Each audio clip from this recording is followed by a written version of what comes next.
Good afternoon and welcome to the 221st of the COVID calls. This is a daily discussion of the COVID-19 pandemic with a diverse collection of disaster experts. My name is Scott Gabriel Knowles. I'm a historian of disasters at the Korea Advanced Institute of Science and Technology. Today is a discussion of COVID-19 in South Africa and the Lockdown Diaries Project with Fiona Anciano. Just a reminder, you can catch COVID calls live weekdays at 5 p.m. Eastern Time on YouTube. Just go to the COVID calls YouTube channel to watch. You can also watch COVID calls on Facebook Live and on Periscope. A programming note, today is a special COVID calls being held at 5 p.m. Korea time. You can hear COVID calls anytime recorded as podcasts on Spotify, iTunes, Podbean, or anywhere you get podcasts. You can also keep up with COVID calls via Twitter using the handle @USOFDisaster or @COVID calls. Please help spread the word and send suggestions for future guests and future topics. Please feel free to suggest yourself as a future guest. As of today, February 16th, 2021, there are 2,407,921 deaths from COVID-19 globally. That's according to the Johns Hopkins University Coronavirus Resource Center. There are 486,321 deaths reported in the United States, and in South Africa, there have been 47,899 deaths reported due to COVID-19. The way to bring some humanity to the numbers, I've been reading a life story or a story of advocacy for those impacted by the pandemic in some way, and I'd like to continue that now. The headline is Lee Win-Lang died on February 7th, 2020, and this appeared in The Economist magazine on February 15th, 2020, just a year ago. Busy though he was as an ophthalmologist at Wuhan Central Hospital, rushed off his feet, Lee Win-Lang never missed a chance to chat about his favorite things on Weibo. Food in particular, Japanese food with lashings of wasabi, plates of steaming beef noodles, the Hai Di Lao hot pot restaurants that had kept him going when he spent 3 years in Xiamen just after his medical training, and fried chicken. The drumsticks at the railway station were the best, and he never missed a chance to grab some when he was there. But then the chicken at Dico's fast food was so delicious that he just had to compliment the chef. A big basket of that, washed down with a Coke, was the peak of his existence. He was a husband now, and a father, secure in a stable profession, a man of weight. That had been his aim since his schoolboy days, when he decided to leave industrial Liaoning in the Northeast, where his parents were unemployed, and go to college in the South. At Wuhan Central, the pay was bad and the hours punishing, but as long as his patients were satisfied, he was happy. Egg pancakes, that wonderful dopamine hit on his tongue, got him through the grim night shifts. Since he shared every passing observation online, it was not surprising that on December 30th, he put on a post about an odd cluster of pneumonia cases at the hospital. They were unexplained, but the patients were in quarantine, and they had all worked in the same place, the pungent, litter-strewn warren of stalls that made up the local seafood market. Immediately, this looked like person-to-person transmission to him, even if it might have come initially from bats or some other delicacy. Immediately, too, it raised the specter of the SARS virus of 2002-2003, which had killed more than 700 people. He therefore decided to warn his private WeChat group, all fellow alumni from Wuhan University, to take precautions. He headed the post, 7 cases of SARS in the Huanan wholesale seafood market. That was his mistake. The trouble was that he did not know whether it was actually SARS. He'd posted it too fast. In an hour, he corrected it, explaining that although it was a coronavirus like SARS, it had not been identified yet. But to his horror, he was too late. His first post had already gone viral, with his name and occupation undeleted, so that in the middle of the night, he was called in for a dressing down at the hospital. And January 3rd, 2020, he was summoned to the police station. There, he was accused of spreading rumors and subverting the social order. He then had to give written answers to 2 questions. In the future, could he stop his illegal activities? I can, he wrote, and put his thumbprint in red ink on his answer. Did he understand that if he went on, he would be punished under the law?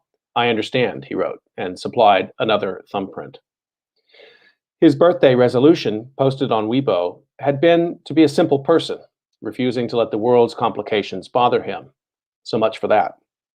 At least he had not been detained, which would have consumed his family with worry. At least his license to practice had not been revoked. In fact, he had not even been fined. Yet, why should he have been? He had been right to raise the alarm. The authorities were still denying that there was human-to-human transmission, and that was just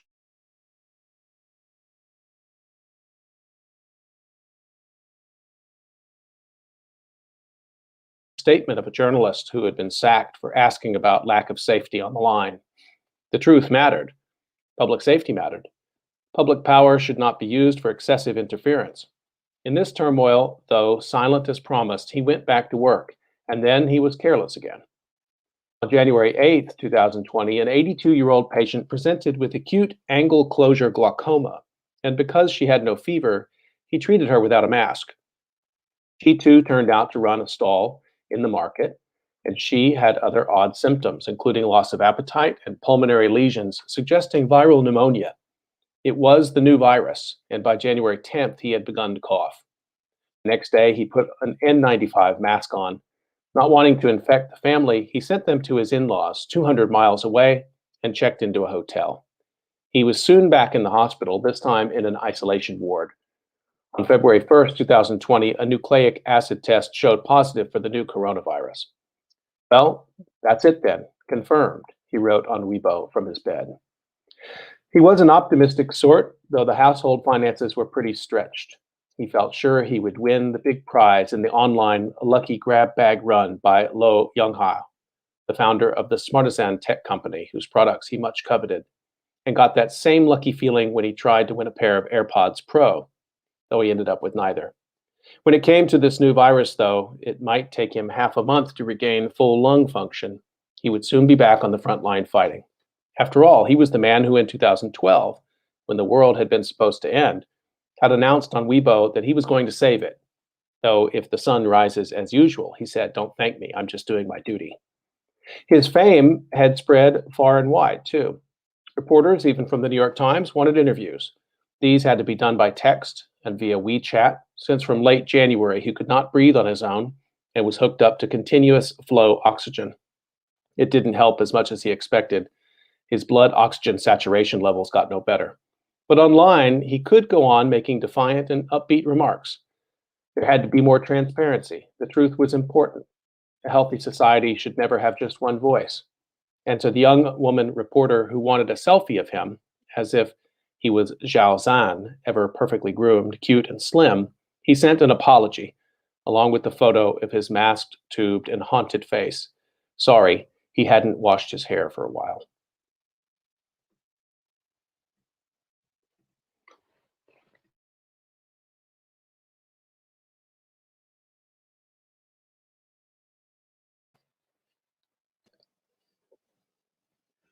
All right, I would like to turn to my conversation for today and introduce my guest to you. Really been looking forward to this discussion. Let me introduce Fiona Anciano, who's an associate professor in the Department of Political Studies at the University of the Western Cape, South Africa. She's a qualitative researcher with an interest in urban governance, democratization, and civil society. She conducts research in informal settlements on urban democracy and informality. In 2020, she ran the Lockdown Diaries project, reflecting on the impact of COVID-19 regulations on residents in Cape Town. She's produced numerous publications, including book chapters and journal articles, most recently a co-authored book titled Democracy Disconnected: Participation and Governance in a City of the South, published by Routledge UK in 2019. She's also the co-editor of a forthcoming collection published by Routledge titled Political Values and Narratives of Resistance, Social Justice, and the Fractured Promises of Post-Colonial States. Fiona Anciano, thank you so much for joining me on COVID Calls today. Hi, Scott. Thanks very much for having me. So let's start the way I usually do, just find out where you're calling from and what the pandemic is looking like there today. Yeah, so I am in Cape Town in South Africa, which is luckily a very beautiful place. If I could flip my screen, you'd see a beautiful mountain behind me. But we have not had an easy time with the pandemic. Today is a good day, however, because we are firmly, I think, on a very steep bottom of our second wave curve. So we are back in a good place. And by that, we've only had about 1,500 new cases today, or yesterday. Our data comes out at night, and about 130 deaths yesterday, which is a lot, but a lot less than we've been having over the December holidays. So we've had two waves here. The first wave sort of hit around June, July last year, and then we had a good time of it, I guess, in around October, November, December. Well, November, and then our curve went up exponentially, and we've had a very steep increase in cases. And that's because December for South Africa is when the country travels, and so we normally have our workers' holidays or builders' holidays, for example, will start on the 16th of December, which is a public holiday here, and would normally last for 3 weeks, and everybody goes back to where they come from. And it's quite a migrant country. So, and people also, we have a lot of nationals from Zimbabwe, for example, neighboring countries who live, probably, I mean, millions of Zimbabweans who live in South Africa, and they also travel backwards and forwards. So I think that travel has put us into a very steep second wave. But we're in a good place today in that I think, our lockdown regulations have slowly been reduced and probably will be even more reduced in the next week or two, I would think. If I were to walk down the street with you today, socially distanced, of course, what would I see? Would people be wearing masks and keeping distance and finding their way to vaccination clinic and staying away from bars and restaurants? So give me a sense of just how the sort of lived experience on the street level really looks. So that's a very good question, and I think it would depend entirely which street we walk down, because so if we start with a middle class area, a suburb, you'd see masks. Not if you're exercising. Where I live, lots of people, and that's one of the upsides of the lockdown, is it seems to have generated a wave of runners across the country. So if you go out in the morning and you walk around, you'll see lots of cyclists and runners, and no one will be wearing masks when they exercise. But aside from exercise, everybody has a mask on all the time in I would say suburbia or in shopping malls. In any public space, everybody will have a mask on. And that's because it's a legal requirement. And I think also recognition that masks save lives. That wouldn't have been the case at the start of lockdown, or the start of the pandemic here, but definitely is now. So everybody's masked up. However, that if you go into an informal settlement, which is other parts of the world would call them slums, people won't be wearing masks there. Within their settlement area. So those are places with shacks, informal dwellings, because a lot of those areas have shared sanitation, are very, very condensed. They're not they're not high rises. It's single story shacks, but it's a very condensed living environment. And wearing a mask to go to a shared sanitation facility is kind of seen. You and I wouldn't do it either if we were there. It's ridiculous. Why would you wear that and then you're going to go and share a toilet that someone else has used anyway? Like, it doesn't make sense to wear a mask within that environment. So probably there you wouldn't see the masks. But as soon as you enter any kind of major street or leave the informal settlements, then you will. I want to follow up and find out more about the settlements and the sort of disparities. And we're going to talk, I think, in depth about that. But there's one other sort of setting I wanted to get a handle on, and that's the campus. So what's been the campus experience in terms of teaching and in terms of how, what kind of restrictions have been on students through this time? Well, what campus? Unfortunately, we haven't been on campus since March last year. And yeah, I mean, it's very sad. So our lockdown started in late March, 27th of March, 2020. Our first cases were in early March. And the university had a break over the sort of our first term. Our years here run from January to December, our academic year. And so at the end of our first term of teaching, we have 4 terms a year. There was a natural break and campus, had a holiday for a week, and then we shut down and nobody went back to campus. And since then, campus has not opened up. So it's been a very long time of no students. And we are now, because of what happened was in the American fall, in our sort of October, November, we started planning for blended learning to start this year, the 2021 year, because we were at the bottom of our first wave and we were optimistic that we'll be okay. We can go back to some kind of blended process. We obviously would never be 100% face-to-face. We have huge class numbers here. Just to put into context, I teach a first-year class of political studies. I have 500 students minimum. My colleagues who would teach information systems, for example, or economics are looking at 800 students in a first-year class. So they're normally divided into groups, but we have large lecture venues of 300 to 400 students. And so that was definitely, we realized we could not be doing that again. So we started planning for blended learning. And then our wave went up in December, and we had to make a call, obviously, because we had to plan for the year. And as the kind of leadership team, and I'm a deputy dean at the moment, so I'm part of making all these decisions of teaching and learning. And we had to decide, nope, it's got to go back to online. And personally, I'm very sad about that. I really like students. I like seeing them. That's why I like to teach. So we will be online only until July, August, and that's the way we're trying to do it. It's such a tough decision, and I know so many academic administrators in the United States who agonized over these decisions, and I think also have just the way you described it. You don't decide once and all for the year. You try to be sort of receptive to new information. But the idea of having 800 students or 1,000 students somehow following public health protocols in a classroom and sorting that out, I mean, the logistics of that are sort of mind-blowing, really. So, well, what you described very honestly about missing your students, it really resonates, I think, with all of us at this time. Let me go back, if you don't mind, and let's talk a little bit about the early part of the pandemic from your perspective. Always interested to find out how people first sort of got the consciousness of the pandemic. When did you first become aware of it? And then maybe we can talk about, South African society more generally in the sort of very early phase, the kind of communications that were coming in March of 2020.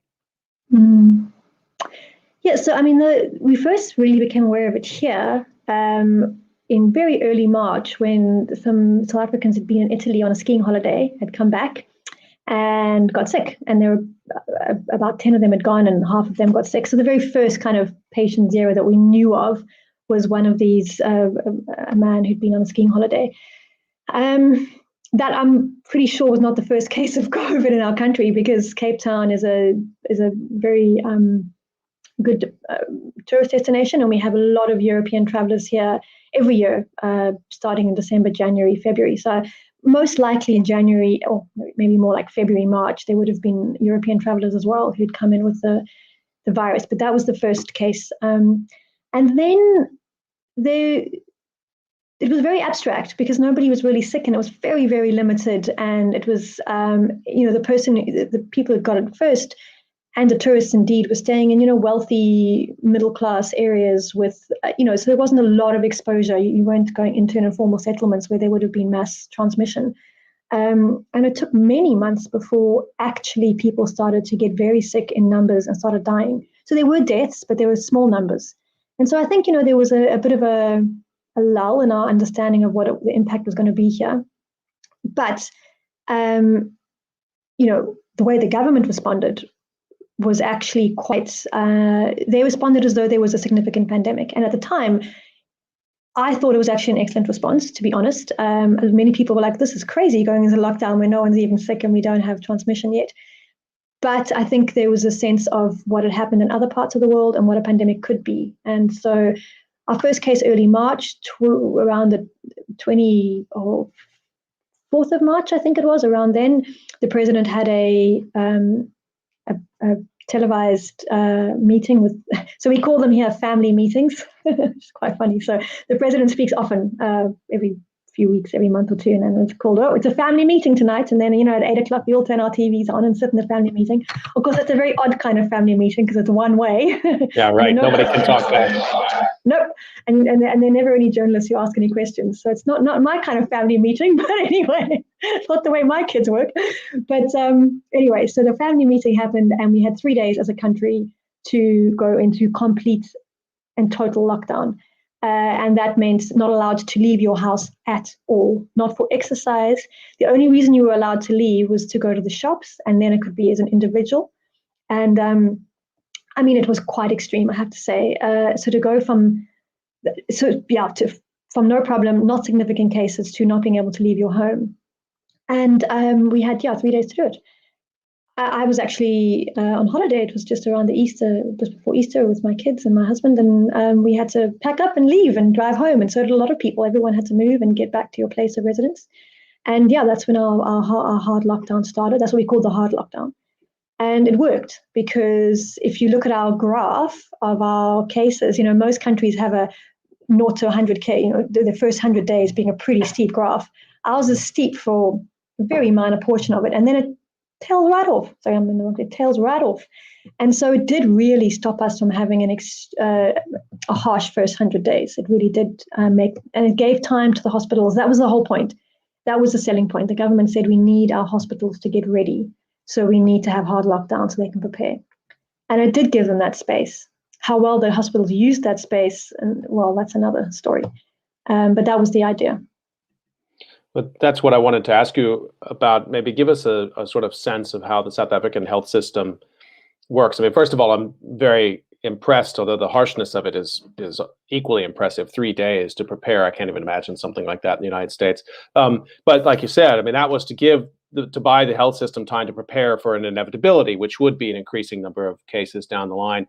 Sketch out for us how the health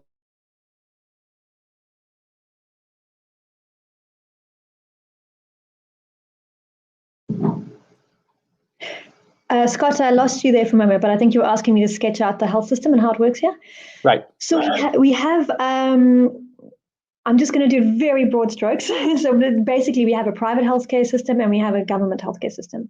And the vast majority of people in the country use the government healthcare system.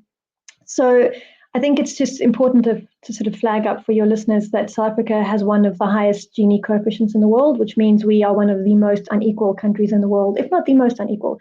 We always vie for number 1, 2, or 3, not a race you want to win. But anyway, so what that means is that there is a minority of people who have excellent private healthcare and top class facilities and hospitals and carers and medical staff. And then there is the rest of the population who have, it's like a national health system, who have free healthcare. And, it's not, I don't want to paint a dire picture here. It's not a terrible health system. I mean, it certainly is better than many other lower income countries of the world. We have very good training. We have, good universities that train very good medical doctors. So we have good expertise. It's just the sheer volume of patients versus the size of the health system, is the problem. However, most people will be able to get an appointment and get seen, and most will be able to get admitted. So you will get healthcare if you need it. The health policies as such are generally set by a national government. And our pandemic, we've had a minister of health who's actually a doctor, and he's been the face of managing the pandemic. He initially was, certainly during the first sort of 6 months or so. And so there was a strong medical sense of why policies and rules were in place, because this is a very strong kind of sense of medical, flow going into the policy-making system. And I think that did help people to feel secure that we were making rational choices, I guess. So that came down from top and is a national kind of policy healthcare. But we have what we call in this country provinces, which would be the same as states in America. So we have 9 provinces, and those provinces have a lot of jurisdiction over their own healthcare system in terms of the operationalization of it, not necessarily the policies as such, but how they operationalize.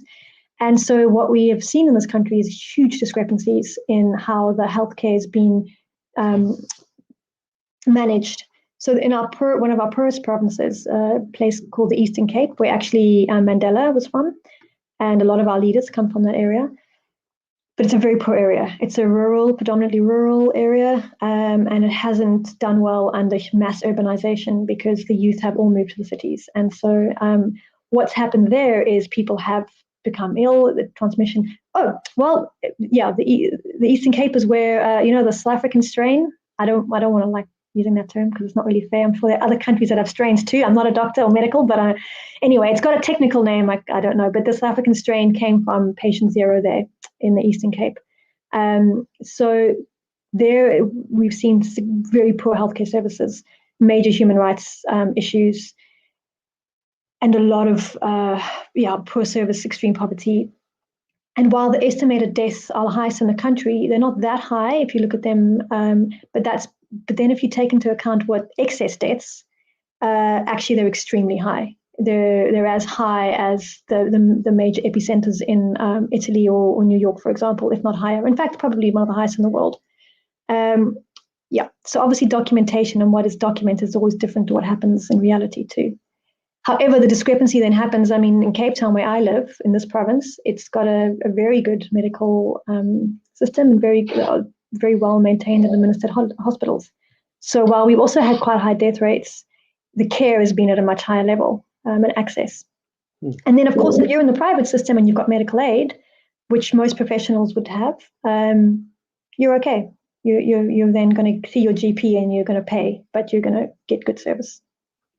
That sort of diversity in the provinces in terms of the response or the infection rate. That's something people in the United States have had to grapple with. Shouldn't have had to, because it should have been a federal response, but pretty early didn't go that direction. I wonder if you could characterize that sort of on the political situation in South Africa. Has there been pushback at the provincial level to sort of central control? It sounds like there has been some tension there and variable outcomes. And I know it must be very complicated and with more time than we maybe have to go into it. But I am interested to hear how you characterize those tensions between the national and the sub-national levels.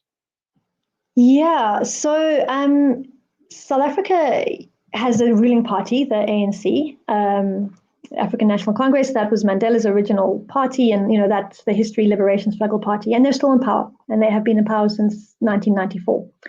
And they they run the national government, and they also have power. We have local government elections as well, where you can vote for your state's governor, etc. Although we don't have an electoral college in the way you guys do, it's very different. We have proportional representation, one vote, one person. So it's slightly more transparent the way it works here. In any event, the ANC run 8 of the 9 provinces. The major opposition party in the country, and when I say major, they've got about 20% of the opposition votes. So it's not like they're challenging the ANC for rule at any point soon, and there certainly is no opposition that is likely to overthrow the ANC in the near future.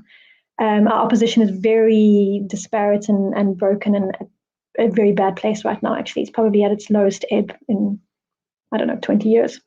Anyway, the Western Cape province, where I live in Cape Town, that is run by a party called the Democratic Alliance. And that's an anomaly here because they're the only non-ANC province. And so that's really the only place there's been tension, is you've now got it. But the party that runs the Western Cape, this particular province, is it's a very efficient party, and it's known for good service delivery. So it has done that, and it is relatively reliable. It's got a lot of other issues going on with it. It's a liberal party, a strongly liberal party, and not very good on the equity, and it's got some other concerns, but it has helped to maintain our medical system pretty well here. And there are tensions often with this party. So I'll give you one example. In December, the president announced all the beaches are closed across the country. There were different levels of lockdown at different parts. Some were closed and some weren't closed. And then eventually it was like, no, beaches are closed. And this is our holiday. This is December. This is our beach holiday. This is the time where, a lot of people get to go to the sea, and that's, where whatever wants to do to relax.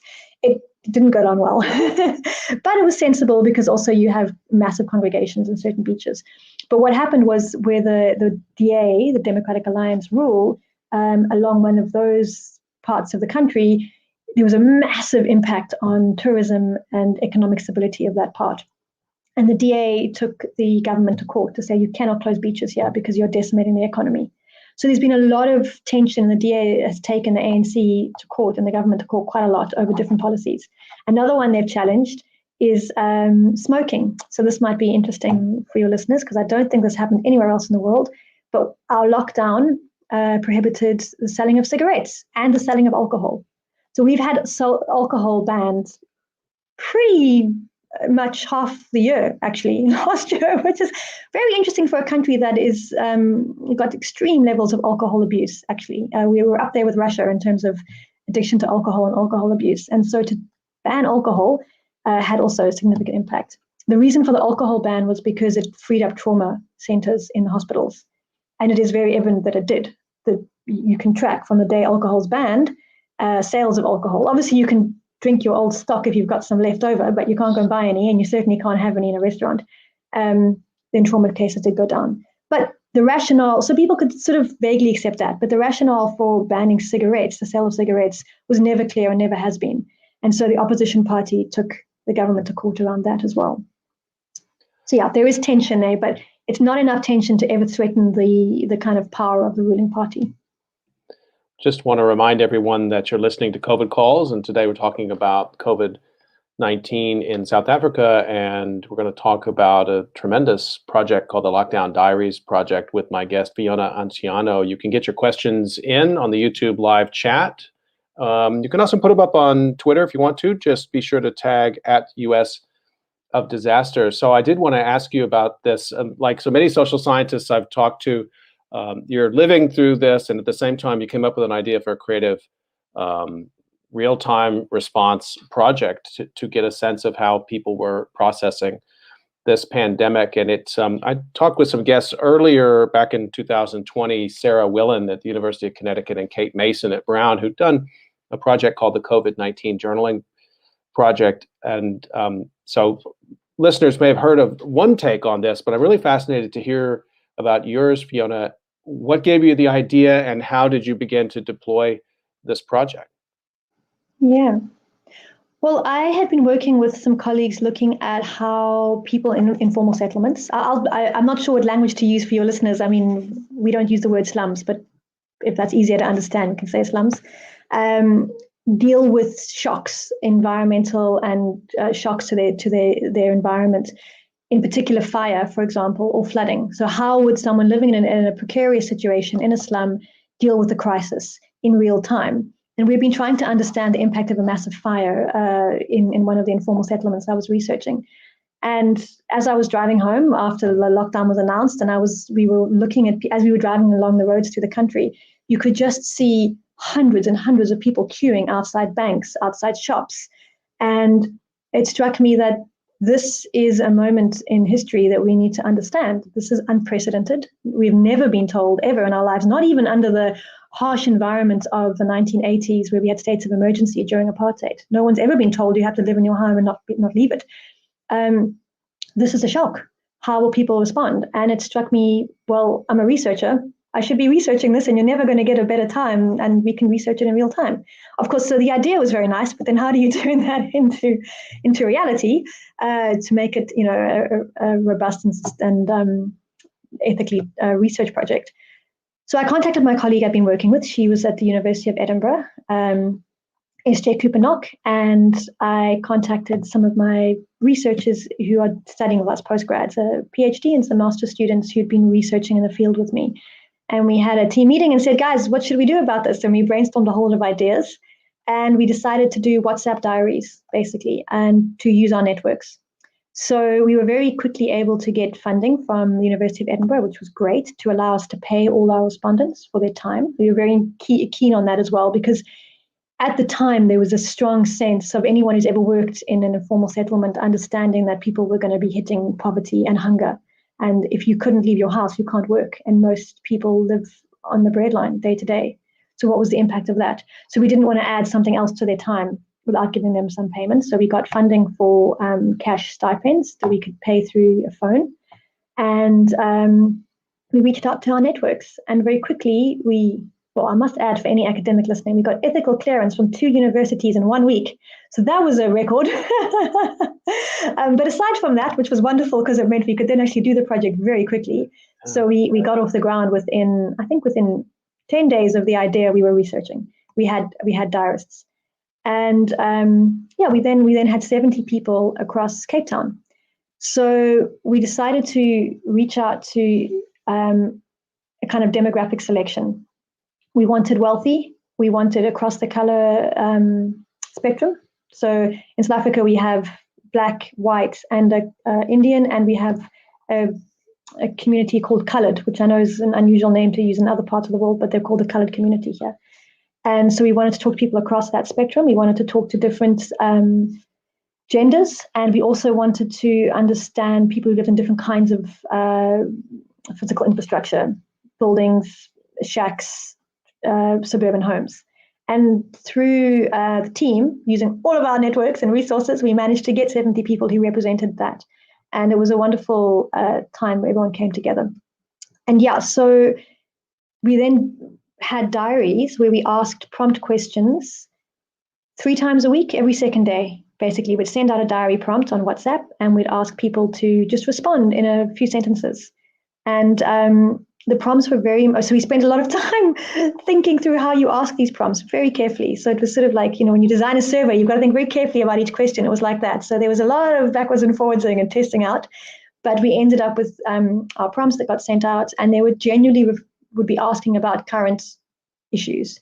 There were so many of them, I actually can't think of any offhand now, but how do you feel? Everything from impact on your family, on gender, on schooling, on policing, we covered everything that may have been relevant. On exercise, for example, because interestingly, while we were banned in the first stage of lockdown at what was called level 5, we have 5 levels in South Africa. Level 5, you couldn't leave your house at all.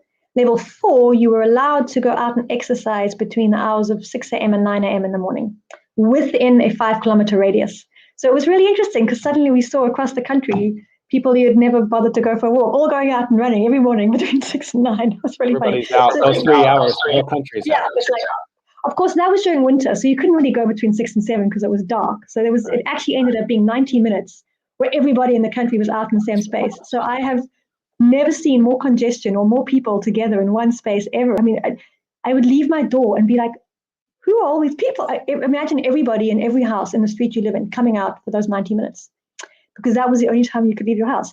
So those were very interesting social things that we actually asked about. So we asked the heavy questions. We asked about trust. We asked about policing. We asked about, we never asked about income and work because we didn't want to trigger any trauma. So it was quite careful as well. We had to be very careful about not asking questions where it was going to trigger a kind of emotional response that we couldn't support because we couldn't offer counseling remotely. We could offer remote counseling through another service, but we couldn't hold our respondents in a way that you would do face-to-face. Right. So we had to think carefully about how you ask questions. Yeah, and so that was the project, and it carried on for about 4 months. And yeah, an amazing repository of 70 people. I wonder if you could maybe characterize some of the exemplary responses. I'm really, curious. Particularly how you felt in receiving some of these responses, some of the details that came in that maybe surprised you, that gave real grain and nuance to this experience. One of the things I would observe, 70 really depends on your frame of reference if you think that's a lot or a little, but I would think that's quite a lot. And particularly that the care you took in cultivating a very diverse sample of people, you probably really got a pretty fascinating cross-section of experiences. So I wonder if you could say a little bit more about some of those responses.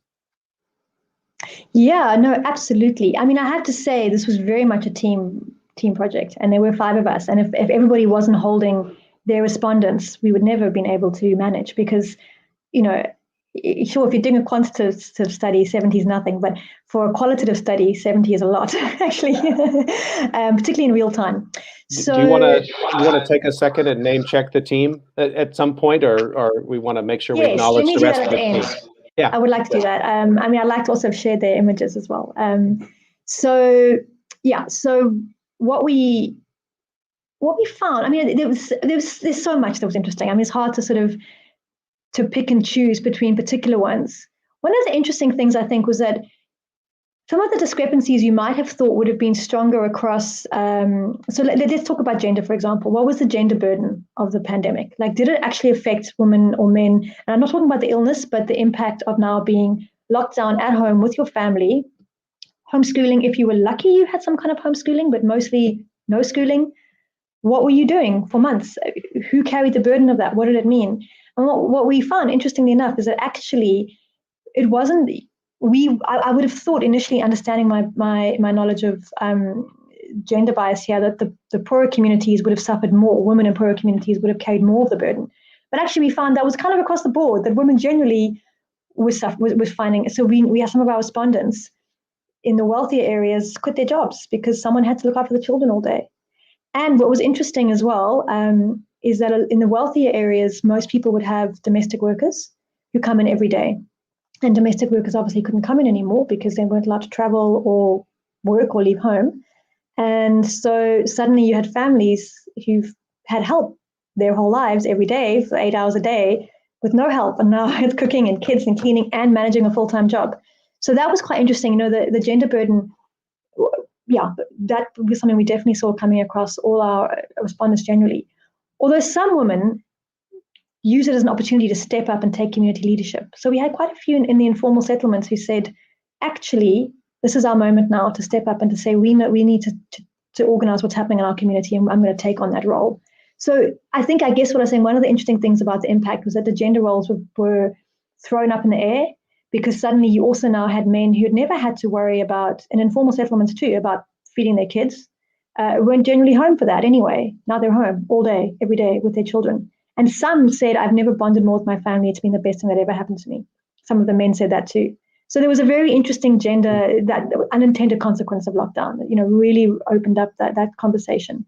One of the other interesting things, was we asked our respondents later on in our study, if you could ask the president to bring in one regulation, what would it be? And there was no multiple choice. They could write whatever they wanted. And of our 70, the highest number that answered the same thing, that asked for the same thing, which was only 12, so it's not high. It's not statistically relevant, but it was very interesting to me that of those answers, 12 people all said, please bring back the alcohol ban.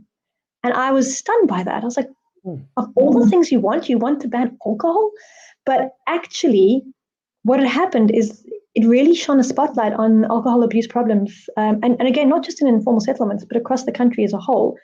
And that actually so a lot of our respondents said our family had never been closer. Our husbands are present. They're not drinking anymore in the shebeens. A shebeen is an informal tavern. Our finances are better because the money's not being spent on alcohol. So that was very interesting, and something we hadn't expected.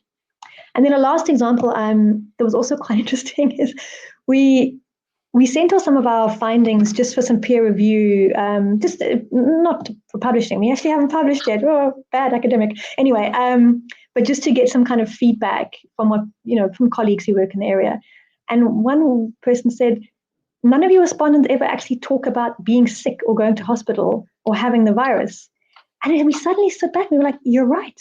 We've been doing this for 3 months. So this would have been April, May, June.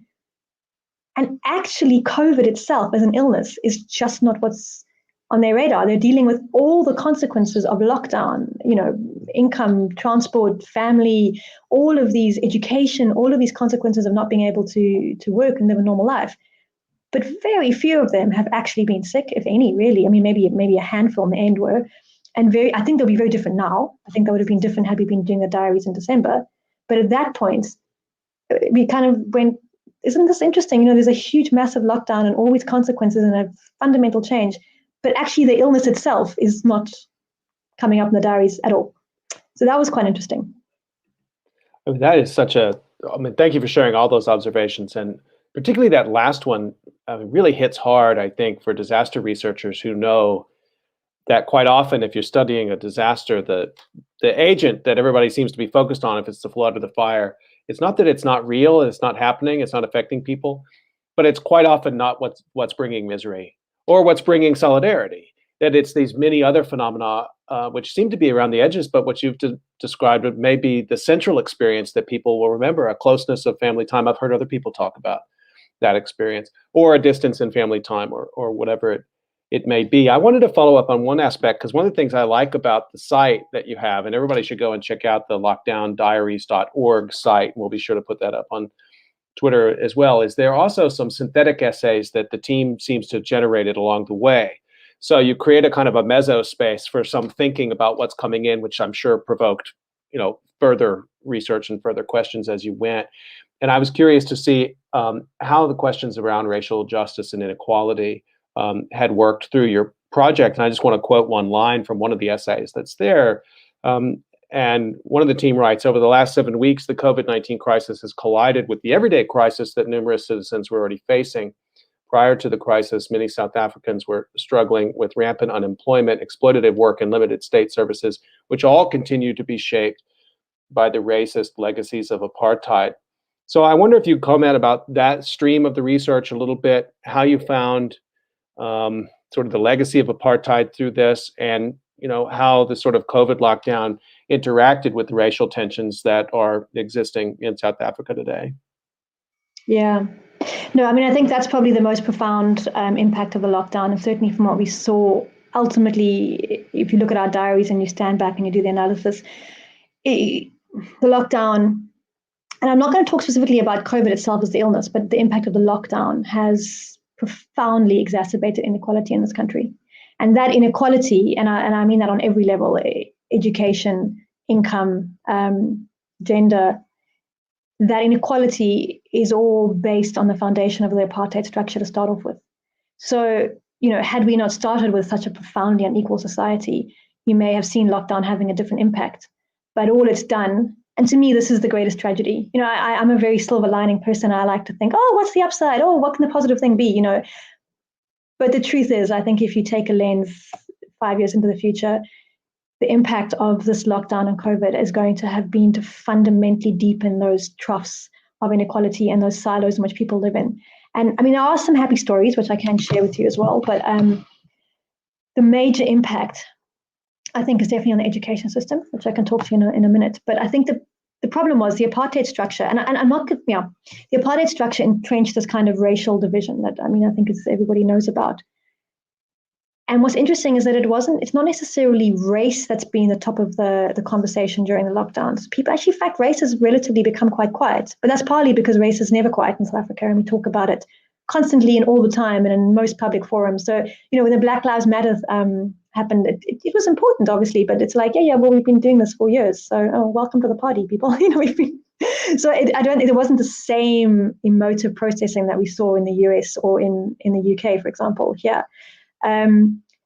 So what's interesting is that understanding the lockdown isn't necessarily a reflection on race per se, but on deepened inequalities in the system, which largely correlate to race. But South Africa has, I think, only about 8% or less of the population are white. So it's not just to race anymore. Well, that's important, and that's the bedrock. It's not just race. So basically, if you were a professional, middle class or upper, and you had a paid job, you could survive the lockdown. And in fact, even thrive. Many people have thrived. If you've got internet connection and you are very adaptable and you can use your networks and you've got the resources around you, whether it's domestic support to look after your children or online schooling that someone else is managing, if you could afford to keep your support base going well and you had a paid job or you were entrepreneurial, you may have thrived during lockdown to take advantage. But if you didn't have any of those and your opportunities decreased even more. So what the stats said, if the surveys showed that actually income surveys that the poorest 25% got even poorer and the wealthiest 10% got potentially wealthier or even weren't affected. I can't remember the exact numbers now because they were from about sort of 5 months ago. But that's the problem with the lockdown, is that if you don't have coping mechanisms around you, and our diary showed that, you become desperate and there's nowhere to go. So that's my concern moving forward. And I can talk a bit about education if you're interested as to what happened there. Absolutely. I'd like to hear about how you see that impacting the education system. And then also, I know the sort of the social welfare payments, the United States, we've had never-ending debates about how much is the right amount. And as Congress debated, the people who needed the money, many became homeless, not able to pay other sorts of medical bills. That's been a disaster within the disaster. Would love to hear about, how you view those issues there. Yeah. Okay. So let me talk about some happy stories, and then I'll talk about the.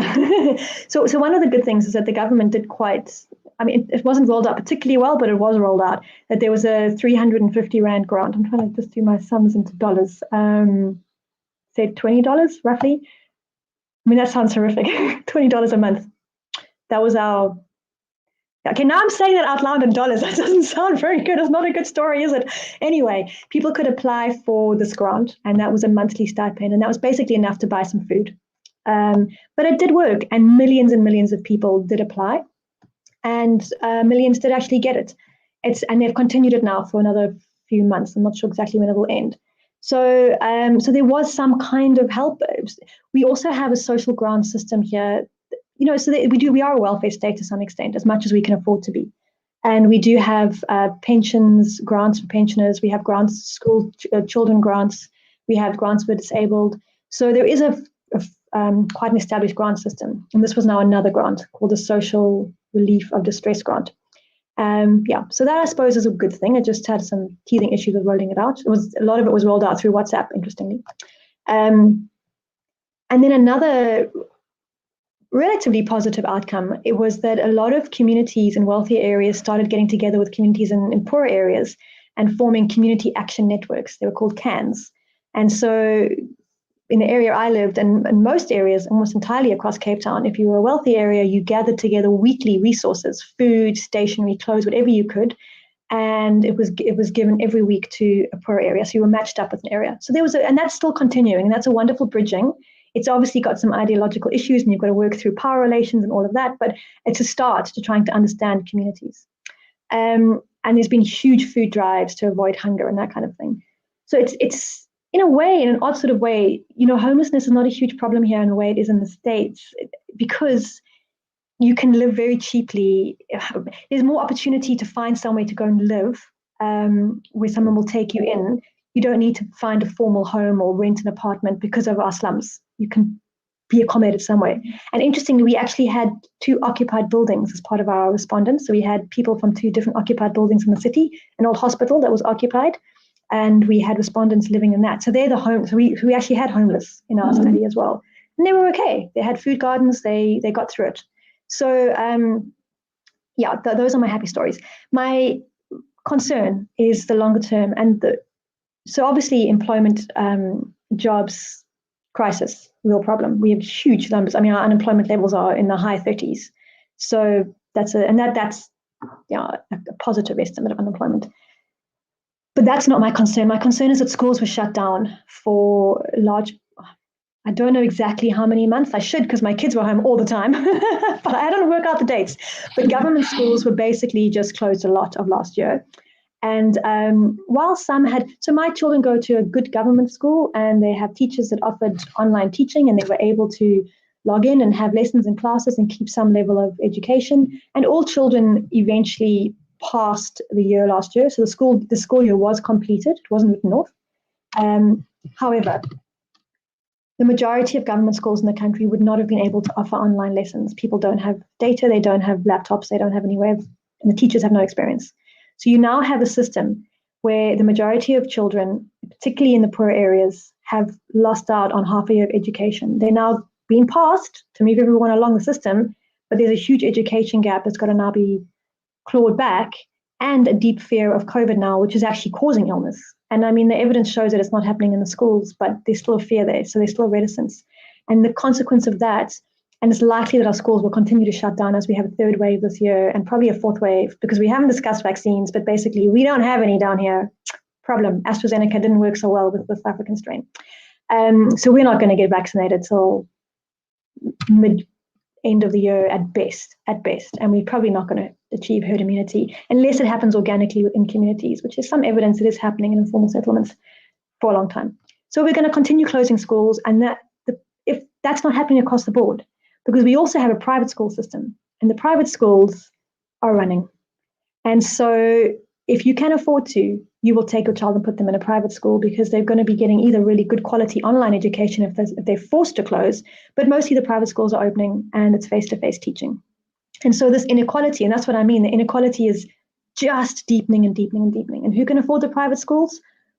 Though mostly whites who benefited from apartheid, if you've still got that financial legacy in your family, if you're still doing well, or those who are already elite or already professional upper class. And so how are we ever going to try and bridge this inequality gap if our education system is now just perpetuating that problem? So this is that deepening of that trough of inequality that you're projecting. In the United States, I think it would be too much to say we had a political revolution in November. What we did certainly have an attempt, and we'll see how far we go with that this year in other countries as well, to actually, when these inequalities have surfaced, to use the reaction to the pandemic as a way to address some of these more structural issues. Time will tell how serious that legislation will be and how much impact it will have. Earlier, you said you thought the ANC is well in power and will remain so, but it does seem like, could it be a moment for some sort of more structural political reaction to the kind of inequalities that you're describing? It should be. There was a moment last year where there was a shift change where you could feel, and I think there's still a legacy of that. So when PPE was being brought in, there was extensive corruption around that. So basically, everybody was asked to contribute as individuals to a solidarity fund, which would then go out and be able to buy things like PPE and all the rest and support our health workers and the economy, etc. And then a few months down the line, because we have very good media here who are very good investigative journalists, it was exposed the extent of the corruption in the PPP linked to government officials and politicians. And that was a moment for this country to go, are you serious? In the middle of a pandemic, now you're actually going to steal? I mean, really? So it was, and we have a huge problem with entrenched corruption in the country. And so for us as a country to react and go, no, this is actually shocking beyond what we even knew was going on.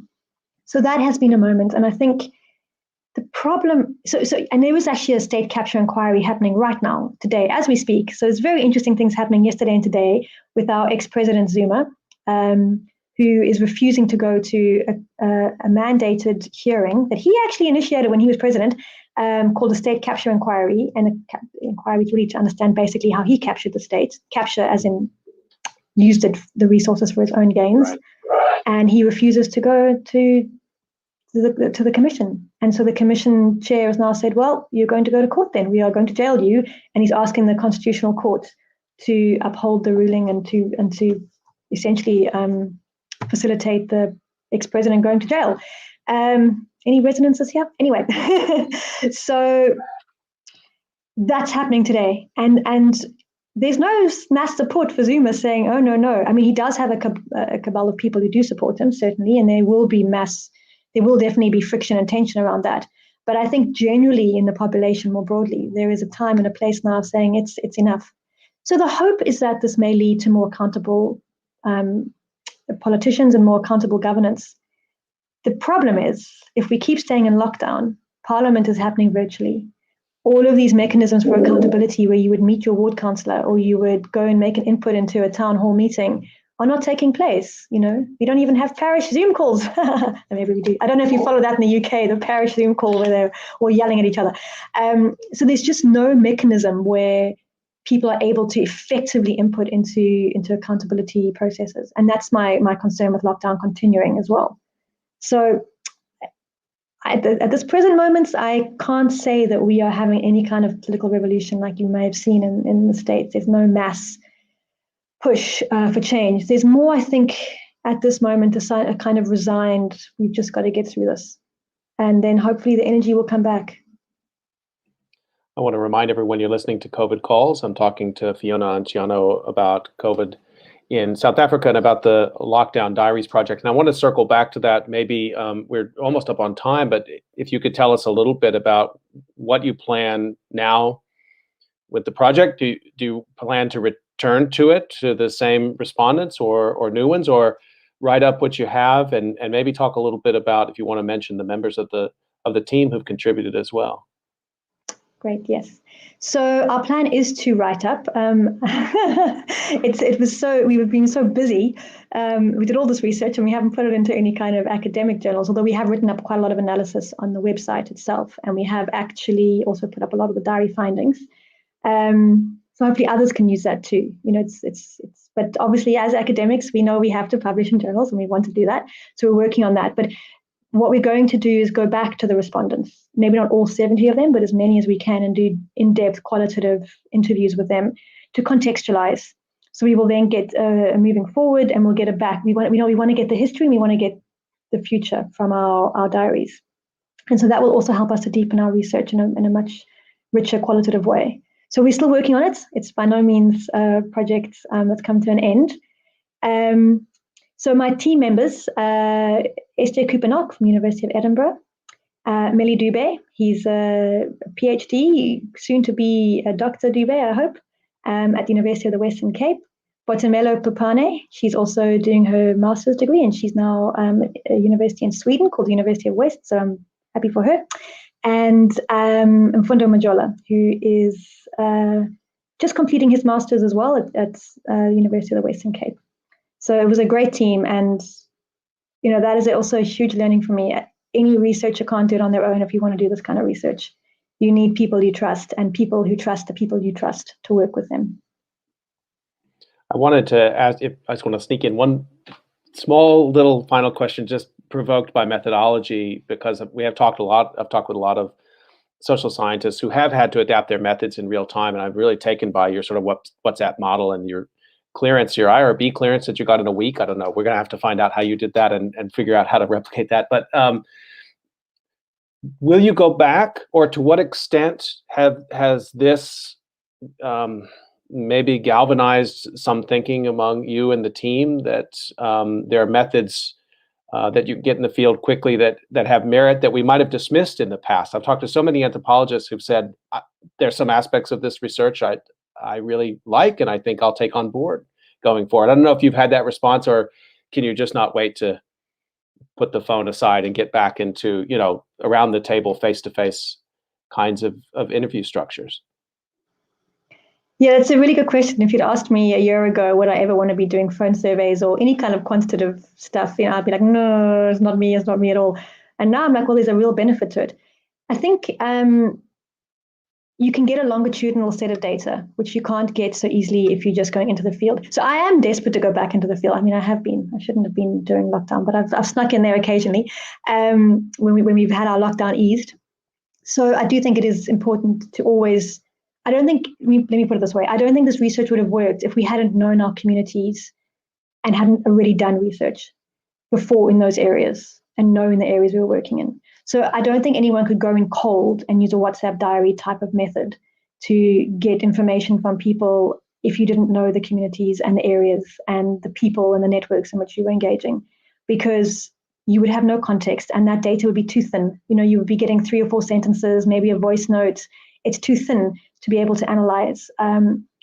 So that I would say was really crucial. All 5 of us knew our participants. They were all anonymous, and sometimes we didn't know who exactly we were getting information from, but we knew the context, we knew the environment, we knew the general challenges, we knew the governance issues, we knew what was appropriate to ask and what wasn't.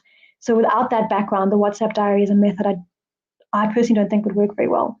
But would I do it again? Absolutely. I definitely would. I would always do it as a supplement to richer qualitative data, precisely for the reasons I've just given, because otherwise you miss too much context. Because nobody wants to give their life history on WhatsApp, let's be honest. So you need to embed it more deeply in qualitative work. But I would definitely use it again. I would want to stress, though, that I think it's too easy to use as an exploitative research tool. When you go into a field and you do field work, even if you don't give money, you can give lunch or some kind of reciprocal arrangement to just appreciate someone's time. And WhatsApp is a very cold relationship, and how do you appreciate someone's time? But they are taking time and thought and energy. So the cash voucher system that we had set up, it wasn't the easiest to administer. I had to do that. But I strongly think it's good. And even if it's a token amount, I mean, we weren't giving a lot. We were giving the equivalent of, say, $2, $3 a week. But it's symbolic. and it means we appreciate your time. So I would definitely add that in methodologically. Want to remind everybody you've been listening to COVID Calls, and you can catch COVID Calls live every weekday, usually at 5 p.m. Eastern Time, today at 5 p.m. Korea time, and tomorrow, Wednesday, we'll be back at 5 p.m. Eastern Time. And I want to thank my guest, Fiona Anciano, for enlightening me about the situation in South Africa, but also talking about this really, really inventive Lockdown Diaries project. And Fiona, thanks for your time today. Great. Thank you. Thanks so much for inviting me. It's so interesting. And it's so great that people are interested in work you've done, because often you think, does it just go into a big black hole somewhere and no one ever listens or reads? So it's great. And I think the project you're running is amazing. What a resource. And hopefully it's going to be there in 100 years for people to listen to. I appreciate that. It's very kind of you to say, and I feel exactly the same way. I want to wish everyone health, and we'll see you tomorrow at 5 p.m. Eastern Time.